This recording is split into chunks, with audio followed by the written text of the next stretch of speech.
The truth is out. If they don't serve you this special Igbo delicacy at an Igbo event, just know it now that the people that invited you to that event do not rate you.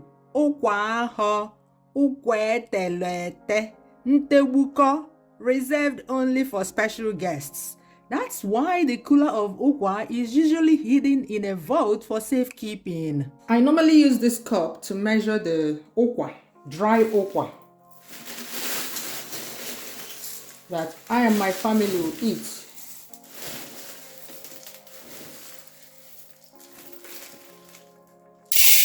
For the purpose of this recipe, I'm going to measure it for you guys. But normally I measure 3 cups of this. So 960 grams, which is about 1 kilo. This is for 2 servings. So after cooking it, I put some in the freezer for another day.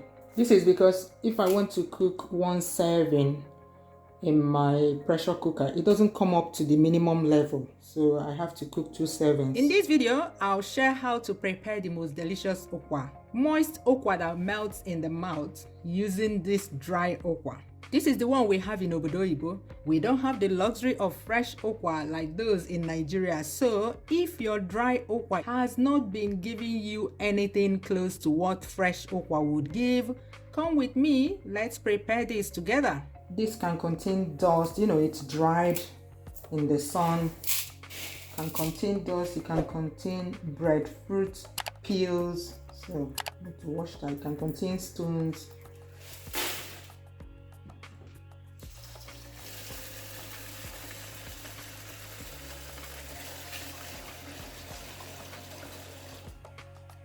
I'm rubbing it so the peels can come off the seeds, or the peels that are still attached to the seeds. I have a few stories of fights for okwa, or at least anger expressed by people who were not served okwa at Igbo events. Believe me when I tell you that a lot of friendships have ended because of okwa. I know that some people will come and say, this okwa serve, it's overrated. What do you people see in it? I humbly beseech thee to redirect your question to those who fight for okwa. Those people that can tear off their gele and fight for this special Igbo delicacy. So the aim at this time is to wash off as much of the peels as possible before soaking. The seeds are still heavy because they are dry, but after soaking we'll be able to wash off the sand, because by then the sand or the stones will settle at the bottom. This one will be lighter because it has absorbed water. So that's the plan. I don't even like jollof okwa that much. Give me plain fresh okwa cooked with hardly any ingredients any day. Yeah, that's my preference. But truth be told, I love jollof okwa too. It's more delicious than any other meal you can chew. Jollof rice, yeah, fried rice, all those bobo meals. Yeah, I will take jollof okwa even before those ones. So for me, it will be plain okwa, jollof okwa, and the rest. What about you?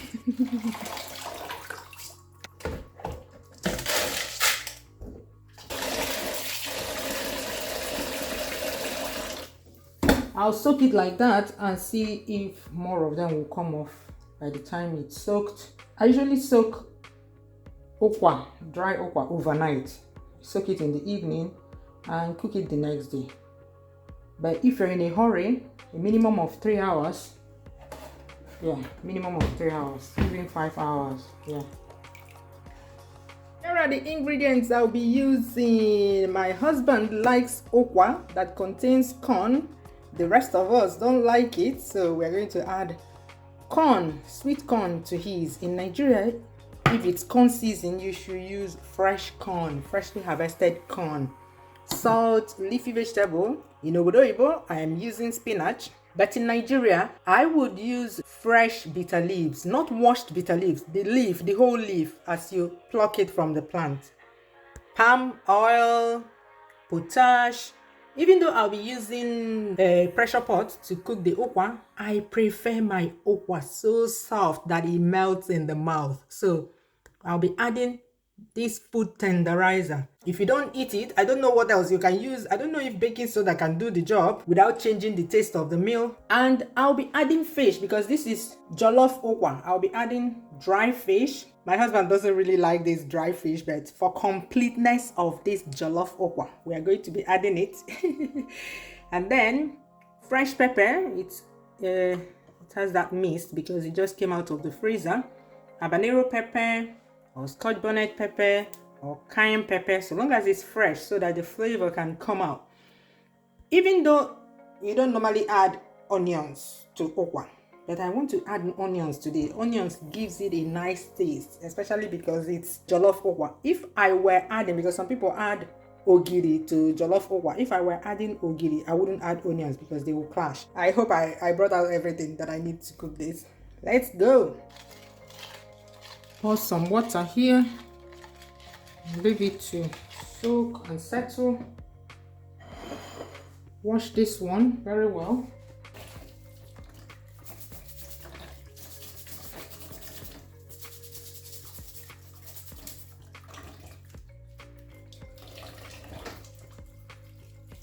Usually clean with a brush like this. Clean off dust and they acquire when they're displayed in the market.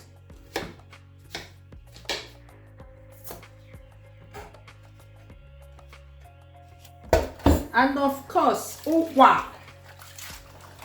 You can see that after so many hours, definitely more than 3 hours, or more than 5 hours, sorry,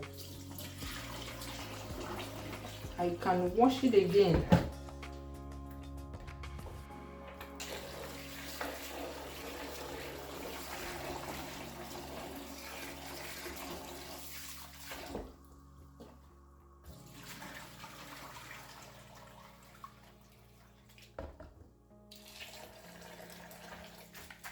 Now it's just like fresh ukwa. Look at, just like fresh ukwa. When you soak it for long enough. So we go through the cycle of pour water, decant, pour water, decant, till I'm happy. As you can see, there's little to no dark skin here. So now is the time to slowly scoop. Stir it very well. Pour a generous quantity of water.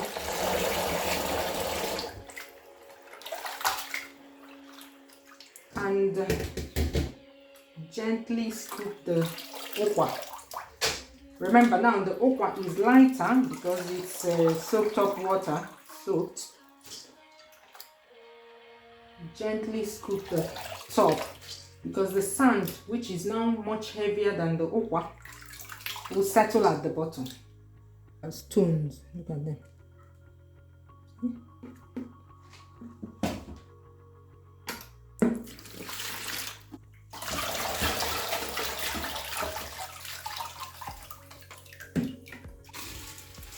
Everything ready. Pour in the breadfruit.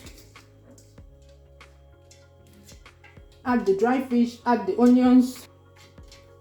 Slowly pour in the potash if you're using it.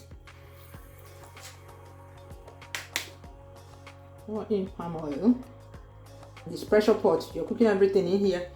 I know that some people in their hometowns, they cook the ukwa, decant the water, and then add palm oil and mix with every other thing.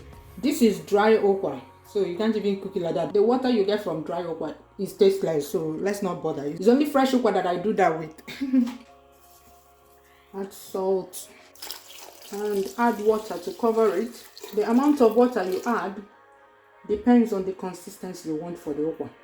While I prefer ukwa that is very, not really watery, but very soft consistency, my husband likes that one that looks like a concrete mix.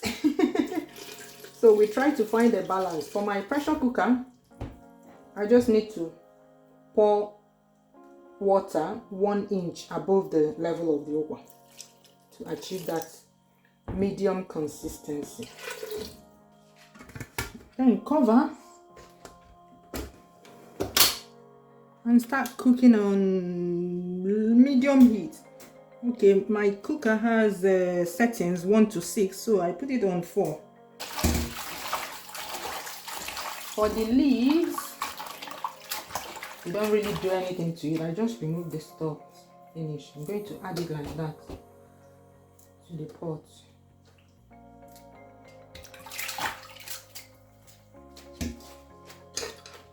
Add as much as you want.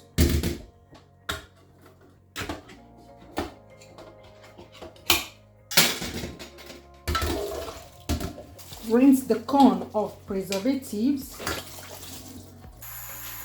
I started cooking it once the pressure came on. Once it started doing shea, I started counting. So I cooked it for 30 minutes on medium heat. I'm turning off the heat now. Normally I will leave it to depressurize on its own, but I'm in a hurry.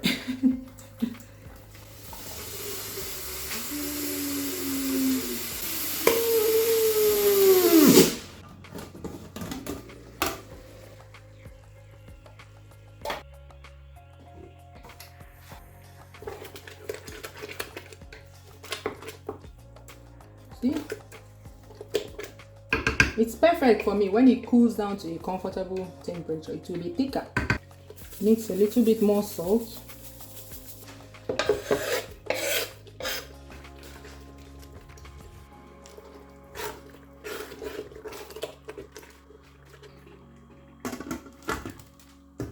Let it steam for a bit and stir. Ooh, look at that. This camera doesn't even show it as it should. Ooh. I'm just going to take out our own. Then add the corn to his.